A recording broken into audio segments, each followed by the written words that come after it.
If you're trying to undo your brake rotor bolts and they're really tight because they've got a good amount of Loctite in them, hopefully this will explain some ways you can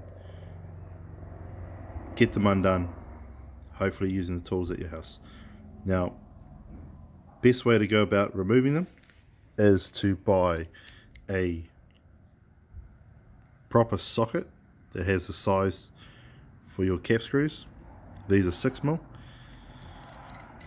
So proper socket, get it in there, and then you want to just sort of see how tight they are. If it seems like you can actually crack them loose as they are, then good on you. If it feels like it's going to start to round off, then you want to start looking at adding things to your process so that you can get these undone without rounding them off. Now, I've rounded off a bunch of these, so this is the first time I've actually had a problem undoing bolts. I've never had them round off before. Done heats over the years. I work on a lot of bikes. However, best thing to do, get you a socket. I've tried Allen key. That doesn't work that well. You can put an Allen key in there, put a ring spanner on the end here, give you a bit more leverage. That can work. That probably can work if you don't have one of those, but you will need to have heat. Okay, so go buy yourself a heat gun. This is just the cheapest heat gun I can find from Mitre 10. Yeah, and spend at least 5 to 10 minutes just heating through there to the bottom of the thread, because you want to soften the Loctite. That's the goal with the heat. If you got access to a butane torch or a gas torch, that'll be faster than doing this. So a couple of minutes of the torch in there, and you should have that nice and warm. The Loctite will be soft, and then come back, chuck your socket in, and yeah, that should come undone.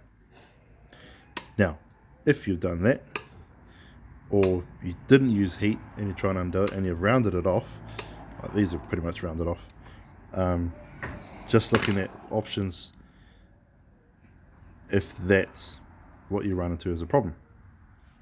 So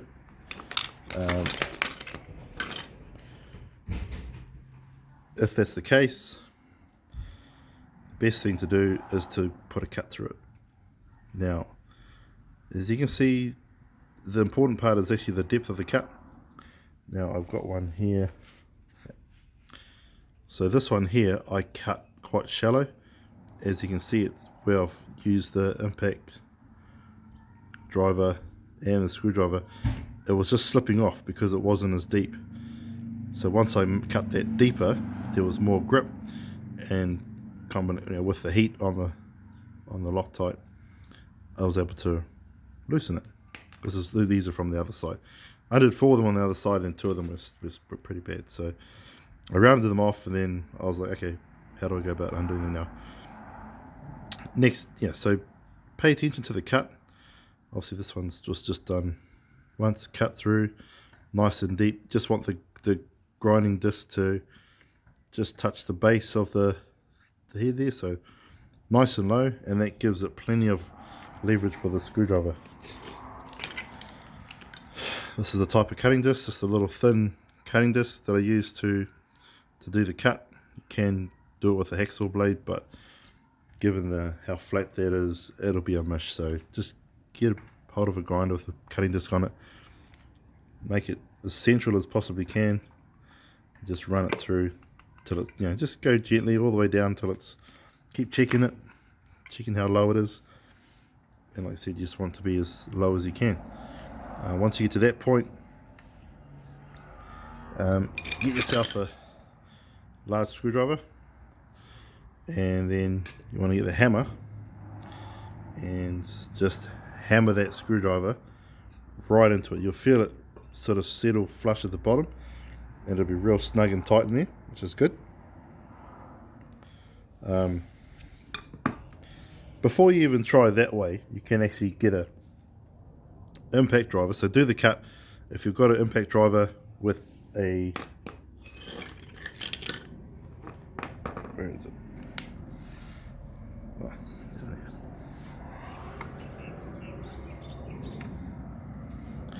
impact driver with a flat tip, flat blade tip. So I broke mine on one, so that's why I made the cut, smacked it, and then it just broke. So that sucked, which made me revert to using a big screwdriver. So make the cut, heat it up, get it hot. If you've got an impact driver, get that in there, smack it, twist it, see if that cracks it. If it doesn't, then screwdriver, hammer that straight down, and then get the crescent. Yeah, you can sort of see how that would work. So the crescent at the base of the screwdriver, and then that'll, use that to turn it. Now you want to be hammering the top of the screwdriver, so this setup will require 2 people. So you want one person hammering the top of this and twisting, so you want to be turning. So basically you're doing what an impact driver does but manually. So you want to be twisting, and then you've got the third person or the second person grabbing onto the crescent and then moving that. And this is just after you've heated it up heaps.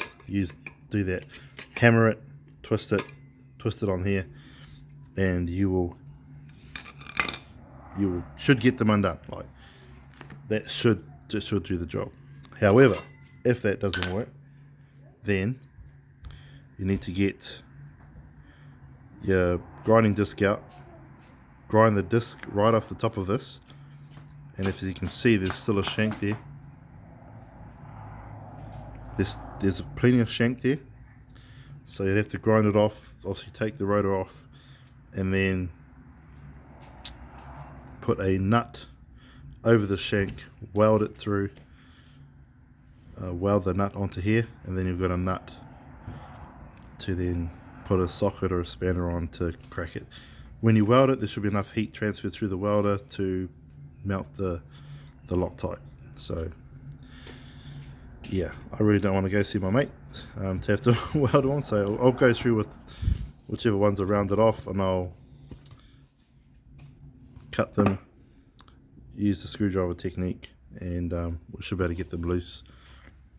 Yeah, so hope that helps. I didn't really find any videos to explain what do you do if you have rounded off your cap screw. Yeah, and you're going to come across it one day. Like, this is the first one I've ever had. Done heaps of rotors, the first one I've had that's given me grief. So yeah, just apply the right process, have a bit of patience, and you'll get there. Hope that helps. All the best.